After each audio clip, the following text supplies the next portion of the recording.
اور راستے میں جگہ جگہ آپ کو سیکورٹی فورسز کی چیک پوسٹس بھی نظر آتی ہیں. اور ڈیر اسماعیل خان سے آپ چکدرہ مالاکنڈ ڈویژن کا فاصلہ طے کریں تو اس میں بیچ میں ڈیر اسماعیل خان ہے جنوبی ضلع خیبر پختونخوا کا، بیچ میں وسطی اضلاع آتے ہیں، پورا وادی پشاور آتا ہے. اس کو کراس کرنے کے بعد پھر آپ جا کے بالائی حصوں کی جانب بڑھتے ہیں، مردان کو آپ کراس کرتے ہیں، ثوابی کو آپ کراس کرتے ہیں، اور پھر جا کے آپ مالاکنڈ ڈویژن میں چکدرہ میں داخل ہوتے ہیں. تو یہ تو اگر ایک پریس کانفرنس میں یہ ساری چیزیں رکھی جاتی تو بہت سارے سوال جواب ہوتے ہیں، اس میں بہت سارے جو ذہن میں سوالات ہوتے ہیں وہ فوری طور پر پیش کر دیے جاتے ہیں، اس کا جواب مل جاتا ہے. یہ کیا اداروں کے مابین کوآرڈینیشن نہیں ہے؟ کیا ادارے اگر اتنا ہائی پروفائل کیس ہے تو اس کی خبر ذرائع کے توسط سے کیسے چل رہی ہے میڈیا میں؟ کیا یہ جو ساری ڈیولپمنٹ ہوئی ہے جس کا دعویٰ کیا گیا ہے کہ 10 سے زیادہ یا 12 یا 13 افراد جو ہیں وہ گرفتار کیے گئے ہیں، اس حوالے سے کیا چینی حکام کو بتا دیا گیا ہے؟ چینی حکام کیا مطمئن ہیں اس ساری ڈیولپمنٹ سے؟ کیا یہ واقعی ایسا ہی ہے کہ جس طریقے سے بتایا جا رہا ہے؟ اور اس کے بعد جب ایک آفیشیل اسٹیٹمنٹ جاری کیا جائے گا یا پریس کانفرنس کی جائے گی یا کوئی پریس ریلیز جاری کی جائے گی کسی بھی ادارے کی جانب سے، تو کیا یہی معلومات ہوں گی یا اس میں سے کوئی رد و بدل ہوگا، تبدیلیاں ہوں گی؟ یہ جو 10-12 لوگ گرفتار کیے گئے ہیں، ان میں کچھ کے نام تو بتا دیے گئے ہیں، باقی کون لوگ ہیں؟ اور جس طریقے سے براہ راست بتایا گیا ہے کہ اس میں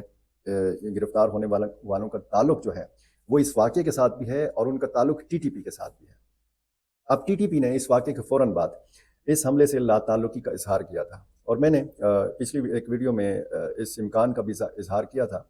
کہ کیا یہ جو لا تعلقی کا اظہار ہے یہ تحقیقات کو، انویسٹیگیشن کو ڈائیورٹ کرنے کی کوشش تو نہیں ہے؟ تھانے بانے یا جو آپ کہہ سکتے ہیں کہ جب بھی اس طرح کا کوئی بڑا واقعہ ہوتا ہے تو نگاہیں فوری طور پر ایسی تنظیموں کی جانب اٹھتی ہیں، شک کا اظہار کیا جاتا ہے، اور پھر سیکورٹی حکام نے یہ بتایا کہ ٹی ٹی پی کے لوگ جو ہیں اس حملے میں ملوث ہو سکتے ہیں. جو صورتحال ہم اس وقت پاکستان اور افغانستان کی دیکھ رہے ہیں، پاکستان کا ڈیمانڈ ہے افغانستان سے کہ جو اس وقت صورتحال پیدا ہو رہی ہے پاکستان میں، یعنی جو یہاں پہ خودکش حملے ہوتے ہیں تو اس میں ٹی ٹی پی کے لوگ ملوث ہیں، اور پاکستان کا یہ دعویٰ ہے کہ ٹی ٹی پی کے لوگ افغانستان میں موجود ہیں، افغانستان سے اس کی تردید آتی ہے. پاکستان بار بار یہ دباؤ ڈالتا رہا افغانستان کے اوپر، افغانستان نے نہیں مانا، اور آج تک وہ انکاری ہے کہ ٹی ٹی پی کے لوگ کوئی منصوبہ بندی افغانستان میں بیٹھ کے نہیں کرتے. پاکستان میں جتنے بھی حملے ہو رہے ہیں ٹی ٹی پی کے لوگ پاکستان کے اندر سے ہی سرگرم ہیں. اب یہ جو یہ کہا جا رہا ہے کہ جی اس میں افغانستان میں یہ منصوبہ بندی کی گئی، ٹی ٹی پی کے لوگ ملوث ہیں، خودکش حملہ آور جو تھا اس کا تعلق افغانستان سے تھا، تو یہ بہت ساری چیزیں اس جانب نشاندہی کرتی ہیں کہ پہلے دباؤ تھا صرف پاکستان کا افغانستان کے اوپر، اب دباؤ ڈالا جائے گا چین کی طرف سے بھی. اگر چینی حکام یہ مان لیتے ہیں کہ جی پاکستان کی جو سی ٹی ڈی ہے اس کا دعویٰ درست ہے، واقعی ایسا ہی ہے، واقعی انہوں نے سہولت کاروں کو گرفتار کیا ہے، واقعی انہوں نے 10 12 15 جتنے بھی لوگ ہیں وہ گرفتار کیے ہیں، ان کو جب میڈیا کے سامنے پیش کیا جائے گا، اور یہ سوال بھی ہے کہ کیا ان کو گرفتار ہونے والوں کو میڈیا کے سامنے پیش کیا بھی جائے گا یا نہیں کیا جائے گا. بہرحال اپنی ایک طریقہ کار ہے یہاں پر انویسٹیگیشن کا، اور جتنا بھی جب سے یہ واقعہ ہوا ہے 26 مارچ سے انتہائی سنجیدگی سے کوششیں بھی ہو رہی ہیں، اور بہت زیادہ پریشر تھا خیبر پختونخوا حکومت کے اوپر بھی، اور خیبر پختونخوا کی پولیس کے اوپر بھی، اور خیبر پختونخوا کی خصوصاً سی ٹی ڈی کے اوپر بھی. اور آپ کو پتہ ہے وزیر داخلہ محسن نقوی جب پشاور آئے تھے تو انہوں نے علی امین خان گنڈاپور وزیر اعلیٰ خیبر پختونخوا سے بھی ملاقات کی تھی، اور انہوں نے بطور خاص C T D head quarter کا بھی دورہ کیا تھا، اور اس دورے کا مقصد ہی یہی تھا کہ سی ٹی ڈی کی جو صلاحیتیں ہیں وہ بروئے کار لائی جائیں، کیونکہ سی ٹی ڈی نے بہت اہم کامیابیاں بھی حاصل کی ہیں، اس میں کوئی شک نہیں ہے. دہشت گردی کے واقعات میں ہمیشہ ہم نے یہ دیکھا ہے کہ سی ٹی ڈی ہی آگے آگے رہتی ہے. جتنے بھی ٹارگٹ کلنگ کے واقعات ہوتے ہیں تو اس میں جب قاتلوں کو پکڑا جاتا ہے، ملزمان کو پکڑا جاتا ہے، تو اس میں بنیادی کردار سی ٹی ڈی کا ہوتا ہے. اب جو افغانستان کا معاملہ بیچ میں سے آیا ہے اور افغانستان کے انوالومنٹ کی بات ہو رہی ہے، تو دو طرفہ پریشر اب آئے گا افغان طالبان کے اوپر. اگر چینی حکومت یہ مان لیتی ہے کہ ہاں پاکستانی اداروں کی جو تحقیقات ہیں وہ درست ہیں، سی ٹی ڈی کے جو دعوے ہیں وہ درست ہیں، تو پھر چین کا رخ افغانستان کی جانب ہو سکتا ہے. افغانستان سے یہ مطالبہ چین کی طرف سے ہو سکتا ہے کہ جی آپ اس قسم کے جو دہشت گرد تنظیموں کے لوگ ہیں ان کو روکیں، ان کو پاکستان میں ہونے والے جو حملے ہیں ان میں روکیں. اب یہ کچھ مبصرین نے یہ بھی کہا تھا کہ یہ جو چینی انجینئرز کے اوپر حملہ ہوا ہے یہ پاکستان کے لیے ایک موقع بھی ہے، ایک ایسا موقع کہ جس کو وہ بروئے کار لا سکتا ہے، کہ جس سے وہ فائدہ اٹھا سکتا ہے۔ افغانستان کی حکومت پر، طالبان کے اوپر مزید پریشر ڈالا جا سکتا ہے کہ جی آپ کے جو چینی انجینئرز ہیں پاکستان میں جو کام کرتے ہیں وہ تو ان دہشت گردوں سے پاکستان کے اندر محفوظ نہیں ہیں، پاکستانی بھی محفوظ نہیں ہیں، آپ کے چینی انجینئرز بھی محفوظ نہیں ہیں، اور یہ وہ لوگ ہیں جو افغانستان میں پلاننگ کرتے ہیں، افغانستان میں موجود ہیں، افغانستان سے ان کی سہولت کاری ہوتی ہے۔ اب اس دعوے میں جو میں نے آپ کو کہا کہ ایک بارود بری گاڑی جو ہے افغانستان میں اس میں بارود بھرا جاتا ہے، وہ باقاعدہ بارود لے کر مختلف راستوں سے گزرتی ہے،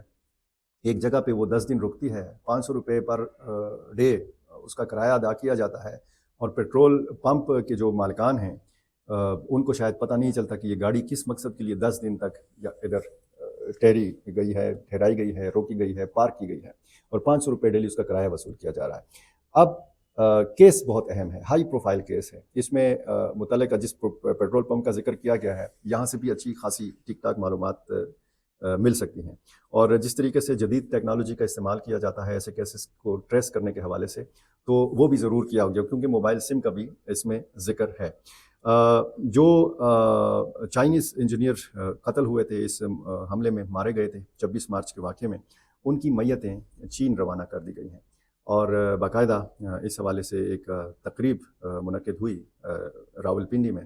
نور خان ایئر بیس کے اوپر، اور یہاں پر ان کی تابوتوں کے اوپر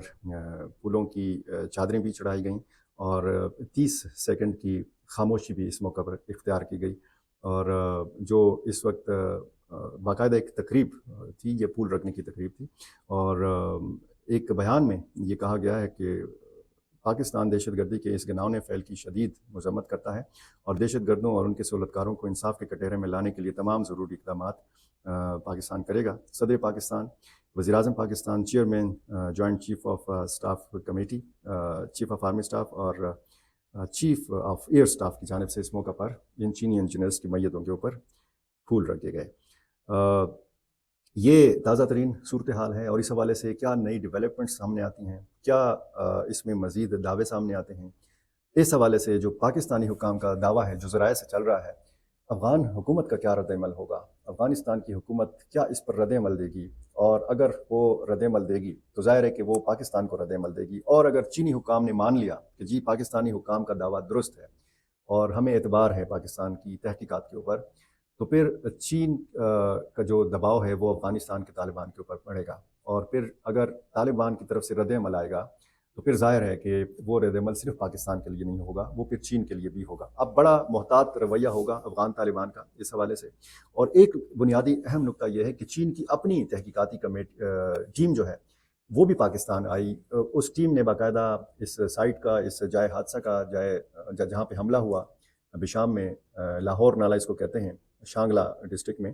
یہاں پر وہ ٹیم گئی، چائنا کی اپنی ٹیم گئی، انہوں نے وہاں پہ تصاویر لیں، وہاں پہ ویڈیوز بنائیں، وہاں پہ شواہد اکٹھے کیے، اپنے طور پر تحقیقات کی، اور مسلسل ان کا پاکستانی تحقیقاتی اداروں کے ساتھ بھی رابطہ رہا۔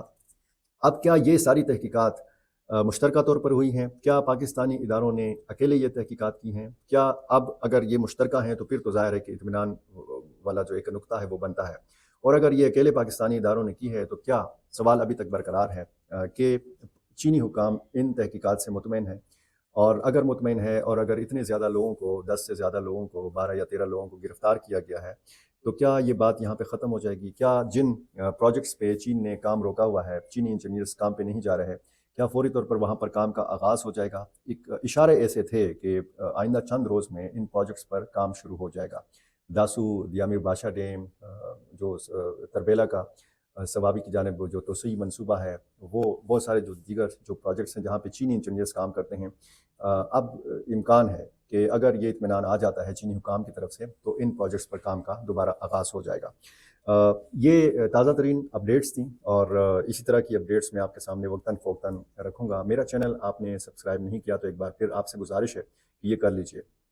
اور زه خپل پښتانه چې کوم خویندې ورونه دي هغې ته هم ریکویسټ کوم چې تاسو په نړۍ کې چې چېرته نه هم ما ګورئ، زما ریکویسټ دی چې ما سپورټ کوئ، تاسو ماشاءالله ما ډېر ښه سپورټ کوئ،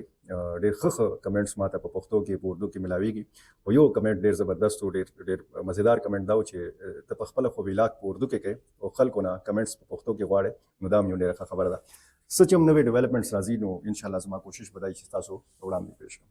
ډېره مننه.